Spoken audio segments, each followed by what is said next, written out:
Welcome to the Write With Me series. This is where I take you behind the scenes about writing a novel from idea all the way to the final draft.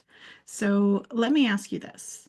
Have you ever had an exciting story idea, but you just didn't know what to do with it? So you're not alone. There are so many people that have been in that situation, myself included. So a great novel always starts with a spark. But the real magic happens when that spark is a compelling premise. And that's sort of your first step. It's sort of putting certain ideas together, trying to test it out if there's enough there to be a novel, looking at the various elements that you need from beginning to end that are going to also guide you as you write your story.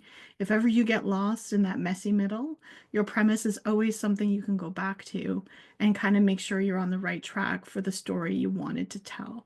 That doesn't mean you can't change your premise. If you find your story going in a different direction that you like better, you can always go back, revise your premise to kind of center on what the new story is. So today I'm going to guide you with a step-by-step method on how to write a premise. This is something I use for my own stories. Every time I'm about to start writing, it's the first thing I do before I move on to brainstorming ideas, before I move on to creating characters or writing a scene. This is the first thing I do because it tells me if there's enough there to be a novel.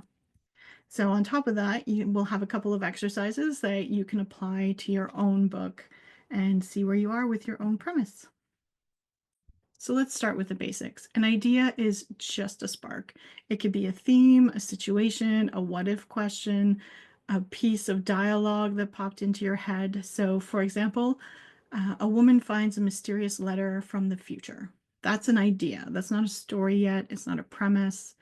Whereas a premise is the foundation of your story. So it includes the main character, conflict, stakes, and gives your story some direction. So for example, you could say something like, when a struggling journalist discovers a letter predicting global disaster, she must decide whether to expose the truth or protect the mysterious sender before it's too late. So you can sort of see the difference between an idea that doesn't give us a lot of elements and a premise that's going to give us the who, the what, and the why of the story.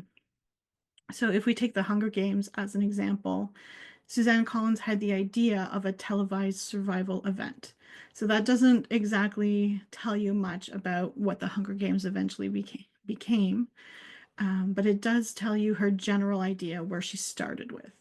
So the Hunger Games became a compelling premise when she added Katniss, the dystopian government, and the life or death stakes. So there's 5 essential ingredients for a strong premise. We're going to look at the protagonist. So who is the story about? The goal, what does that character want? The conflict, what stands in the way, of course. Stakes, what happens if they fail?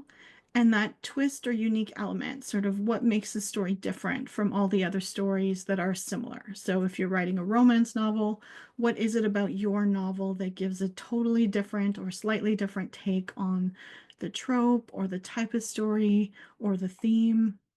So you want to take a look at that. You also want to make these things specific. So if I use the Hunger Games again as an example, who's the protagonist? We have a 16-year-old archer from a poor district. If I look at the goal, her Katniss's goal is to survive a deadly competition. If I look at the conflict, sort of what stands in her way, it's the other tributes, the other competitors, the tyrannical government, and of course her own personal fears that she's going to face when she's in the arena. If I look at the stakes, it's going to be life or death. That's about as high of stakes as you can have. A crushed rebellion and her loved ones getting potentially punished. And then that twist and unique element is that it's a dystopian world where children are forced to fight to the death on TV. So there is a formula, or at least a simple way to shape it.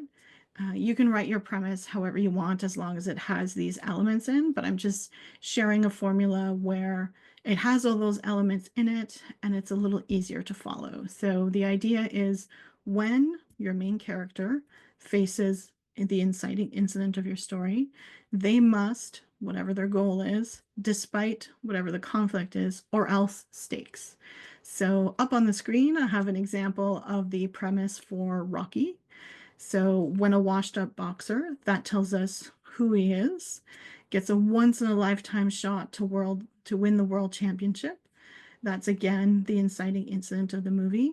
So the goal is that he must push past his self-doubt, which is a little bit of the conflict, and train harder than ever or risk losing his chance at greatness. So in there we have the stakes, we have the conflict, which is his self-doubt and the training he has to do. And we have the goal, which is trying to win that championship. So I'm not going to read this one out loud, but it's one I totally made up. It's not a real book as far as I know, but you can pause the video and take a look at what a made-up premise could look like using that same formula, but a little bit longer than what the movie version was. So if you want to try it, you can pause the video right now and craft your premise using that formula. And if you do it, please drop it in the comments. I'd love to see what you're working on. I'd love to see what you came up with. If you want some feedback on it, we're happy. Both Natasha and I are happy to take a look and see how we can help. You can always get in touch with us at Christina@agentshelpingwriters.com, or you can visit our website at agentshelpingwriters.com. Nothing like saying that twice. You can leave comments and we're happy to respond to them. You can join our newsletter, which every week we send out 5 agents who are open to submission and sort of where you can find them and what they're looking for. So happy writing, and I'll be back next time with another Write With Me element where we'll be looking at brainstorming ideas for the story itself and plot twists. Thanks so much for watching.